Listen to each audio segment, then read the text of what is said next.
Hello everyone, welcome to Magic 2014, the yearly TGC digital game from Wizards of the Coast. These games are fun little budget versions of the full-fledged game. Each year they release a new one with different gameplay mechanics and different cards in the set. These are really fun games to play if you like Magic but you don't want to invest a lot of money into this game, because it can get really expensive if you play the full-fledged trading card version or the digital version. But again, this is a very nuded version of the Magic whole series. So what is there in this game? Well, generally you come here for single player and you have a campaign where you unlock cards for your decks. Simple enough. I've been playing this for a few hours now and I've been unlocking some of the campaign modes and that, but we'll just start at the beginning again. I'll use one of the new decks. Ramaz gave me a pendant from a plane called Innistrad. Yeah, blah blah. Well, this series, the development team decided to make a more story-based game, so that flaming woman, Chandra, is hunting down someone at the moment, and so is going to the different planes to hunt down an artifact, and has hired you to do it.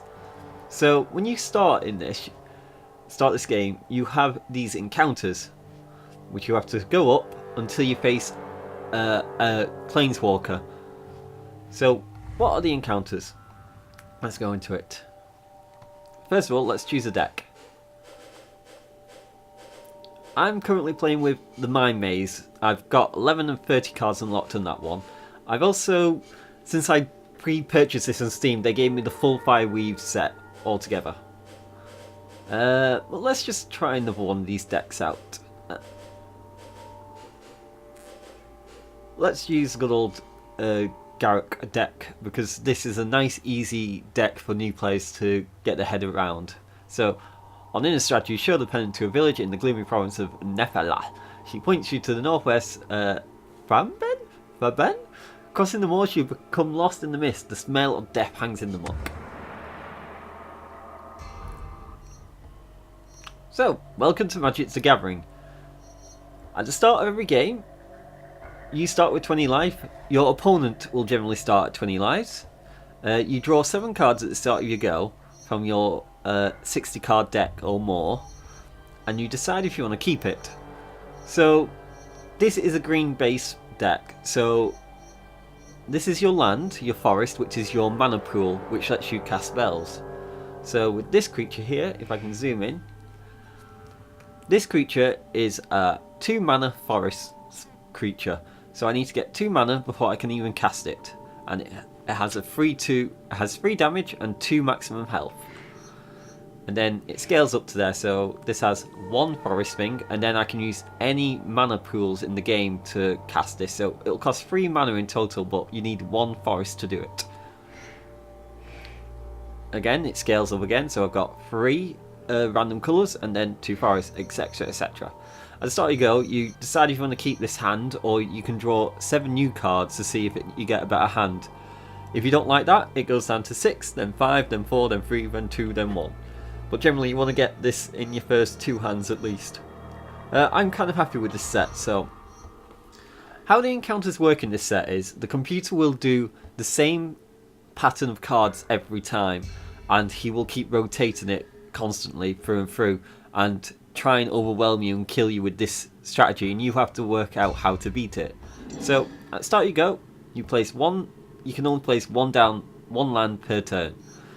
So that's all I can do this turn, because I need 2 forests to summon this card here. So we'll end my go, and it's the Moorland Zombies go. So they use swamps in their deck. And this is his creature that he's just cast. Since he had 1 swamp, which is the skull symbol, he was able to cast this creature right away. The Diagath Ghoul enters the battlefield tapped. Tap means it can't attack or block at this period of time. So it's a powerful card to get at the beginning, but it can't really do anything when you summon it for 1 mana. But next go he can attack with that and do 2 damage on his second go, which is very quick attacks. I'm going to cast the Garruk's Companion, like so. Now this is on the battlefield. As you can see, this spinning swirly thing is. This means the creature has summoning sickness, so cannot attack this turn. It can still block other creatures, but it can't attack. So yeah, I'll end my main phase. It goes to combat phase now, but since none of my creatures can attack, it just skips it. And then you get another main phase, so you can cast more spells if you can. If you can't, you end your turn. And you pass it back to the other player. So with this zombie deck, he's building up lots of zombies to try and overwhelm me. I don't want to lose my Garrett's Companion quite yet, so I will skip blocking, because I could block that creature then, but we will both lose it. I don't want to lose any creatures at the moment, so I'll just take 2 damage there. So, as you can see, he summoned another 2/2 zombie, but this time it doesn't come in tapped because he's paid the extra 1 mana for a walking corpse.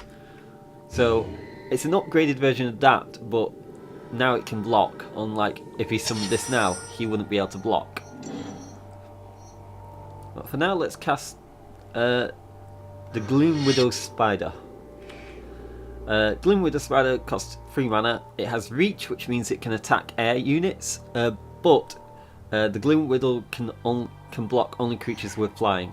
So this creature cannot block them.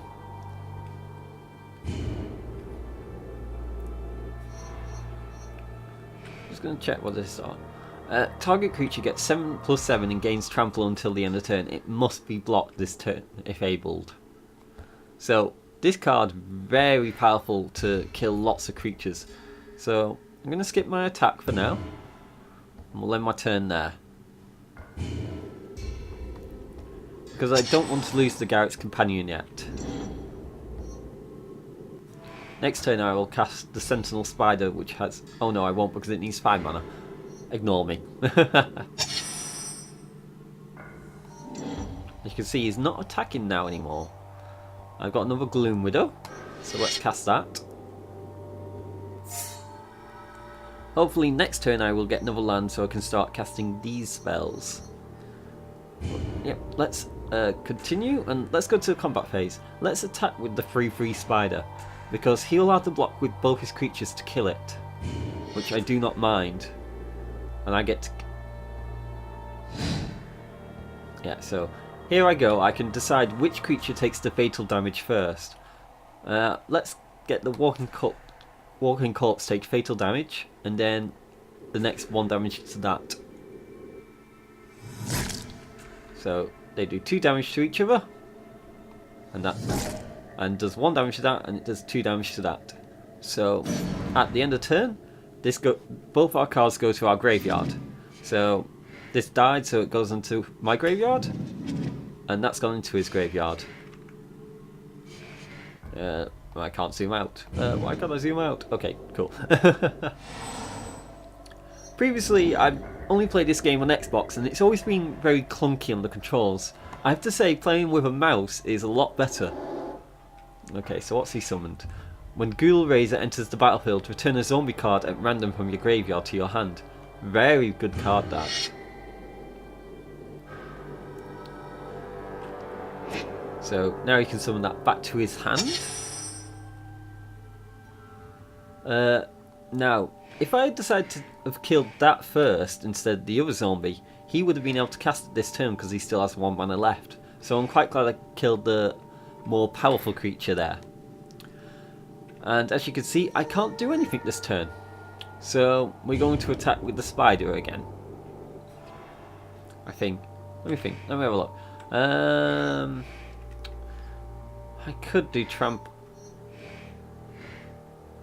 Yeah, let's do that. Let's attack with the spider and get one of his zombies killed. This is one of the first encounters in the game, so it's a nice little simple one. So let's get rid of the Ghoul Raiser, because that costs 3 mana, and take 1 damage to this. Another thing I've noticed about this version of the game is they've simplified the look of it, like the board itself. In previous ones, they've had like clouds and like fire like going across the screen and that. Here, it's a very simple, nice blue board, and it's kind of cool. I think they've scaled it back for tablets, so it's easier for them to do and makes it a bit faster. Another thing I've noticed as well, is the computer plays a lot quicker. When you played this on the Xbox, you could be waiting 1 to 2 minutes for it to take one turn of its main phase, and then another 2 minutes on its combat, and then 2 minutes on its next main phase. So the game was very slow. Okay, so he's attacking with that. I don't want to lose this yet, so we'll skip blocking. And now this guy will cast another zombie now, hopefully. Well, not hopefully. So he's cast that zombie which I killed before. Oh, cool. Yes, this one I need to find out a way how to unsummon that a lot quicker. But yeah. Okay, I got another forest. Excellent. So what can I do? I could cast a 4/4 spider. I could cast enlarge. So target creature gets 7/7 and gains trample until the end turn. It must be blocked this turn. So if I cast that on that, all his creatures would have to block that. This one wouldn't because it's currently tapped out. Or I've got overrun. Creatures you control get +3/+3 and gain trample until the end of turn. So that's on everyone. Another mechanic of this is sorcery. You can only cast sorcery during your main phase. There is another spell in this series called Instant. You can cast that whenever. But for now, I'm going to get another spider out, because it's a nice 4/4 spider. Very powerful. And we'll end my turn there. I'll skip my attack and end my main phase. So here, on my next turn, because he won't attack because I've got this 4/4 creature, there's no point attacking. Okay, at the beginning of your upkeep, put X 2/2 zombie creatures tokens on the battlefield, where X is half the number of zombies you control. So Endless Ranks of the Dead. So since he has 2, he will get 1 zombie. If he had 1 zombie, he would get 0 zombies. But other than that, let's kill these creatures. So let's do Overrun first. So now I've got a 7/7 with trample and a 6/5 with trample. Let's attack with these two.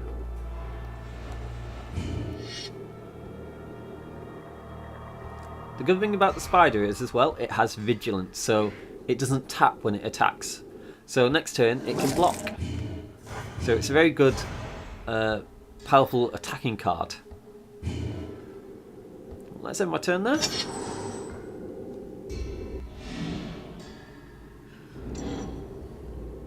So he gets another swamp. So as you can see, he got a zombie then from his enchantment. That's not a bad thing. Rotting Legions enter the battlefield tapped. So another zombie. Not a very good one though. In this game as well, there's like different rarity on colours as well. So on this symbol here, it's black. It means it's a common. With this one, it means it's an uncommon, so it's a bit more powerful. And then you got the rares, which are very powerful cards most of the time. There are some rares in this series that are only good in certain situations. But for now, we're going to cast Enlarge, stick it on the spider, because that won't have to tap next turn. And we will attack with everything. Because now this won't get blocked by anything, so I'll attack with both. And this should hopefully kill him. So, lock all that. Ooh, did that card not work? Did I misread that card? Oh, sorry. I won that game then, but I just want to a quick look at this card. Target, it must be blocked this turn. So only one creature needs to block it, not every creature. There are other cards in the set that say, no, I can't. I wish it would tell you how to close this graveyard, because it's not very obvious. Okay. Well, as you saw, I beat him then and did lethal damage. So, after you win a battle, you get music, and you get a card to put in, you win a card to put in your deck. So with this one, I got the Human Master of the Wild Hunt. Now, this is my first problem with the game so far. If you were playing on a big Xbox or PlayStation 3 at the moment, you're sitting on the other side of the room and on the couch and it's all lovely and dovey, and you win, you would have to get up to go across the screen and read this very small text here, which is kind of annoying. If you're playing on PC and tablet, it's not too bad since you can bring the screen closer to you. Well, yeah, so I've unlocked this card, so let's go to the deck manager. So these are the decks in the game so far. They add more generally in miniature expansions, so let's go into the Hunter's Strength. So here are the cards I've got currently in my deck. So I have 61 cards, 19 creatures, 18 spells and 24 land cards. It's encouraged to have 60 cards in your deck and try to keep it at that number as best as possible. The game encourages to have around 40% of your deck should be land cards, so 24. So generally having 24 lands is a good number. So here I've got one too many cards generally, because you want to have 60 if you can. So this is the point in the game where you start taking cards out. So general rule of thumb whenever I'm building these things is take out these cards here. Every deck has them in, the Staff of the Wild, blah blah blah, and Mangus. So this green deck has this green spell, so every time a forest or a creature or spell which is green, you gain 1 life. Very good if you want to keep your life going, but a lot of time you just want to have more creatures so you don't actually lose life. But yeah, that's to get the balance there. So these are all the cards I got, and this is the card I just unlocked in the set. So now I can zoom in and have a look at it, but still, it's kind of an annoying feature what they do. So let's get the Staff of the Wild Mage out of this set. Staff of the Wild Mage. And then let's save the change, so that's done. You can also preview the cards you're going to get in the series every time you win a battle. So these are all the cards. Come on, let me have a look. These are the cards I can unlock for my set.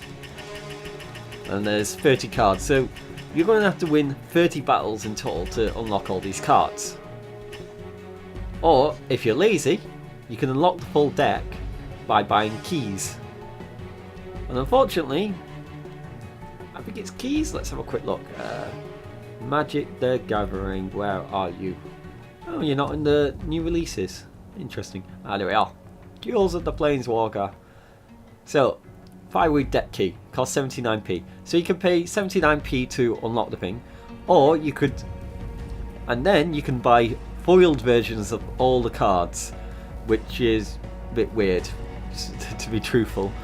Because it's a digital game, foil doesn't matter in this series, but hey, if you want to spend the money, you're more than welcome to. So let's get back out of here. How do I close you down? Click here to return. My other problem with this game is, every time you unlock a card, you go to the deck manager to sort your deck out, and it kicks you out to the main menu. So every time you have to go, oh, I have to press single player, campaign, then find where I was up to in the campaign, and then click the thing. And then get this every time with Ramaz spokes at the field, blah, blah, blah, blah. And that says it every single time. I would have expected them to say if you clicked on the deck manager after winning the battle, it would take you back to this screen after you sorted your deck out, but no. So this is where I'm currently up to in the campaign. So you do the 3 encounters first, and then you face the deck of this of the encounters. So this is like miniature training, getting used to the different spells and abilities that are based in this game. There's another button here. Once you click it, once you beat one of the realms, those 3 encounters in one deck, you have an option to face one of the 5 main planeswalkers of the series, and you can only unlock 1 per realm you complete. So in previous games you unlock decks at a slow pace and in a set pace as well. You couldn't choose what cards you got. So this was a nice way to balance it, saying, okay, if you're an experienced player, you want to play with blue magic because it's all the counter magic spells and illusions. If you wanted to play with the fire deck with all the lightning bolts and fireballs, this is a good deck. If you wanted a life gaining deck, you would play this one. If you wanted a death destroying and decaying deck, you would play this one. Or if you wanted big creature deck, you would play this one. So it's a nice way to let the player choose what type of deck they want. And then you also have these like creature size, deck speed, deck flexibility, and card synergy. And this is just give you a fair example of what things are. And then you face off against the deck you unlock to beat it, and then you can play with it. But since I've already done that, I don't need to do that.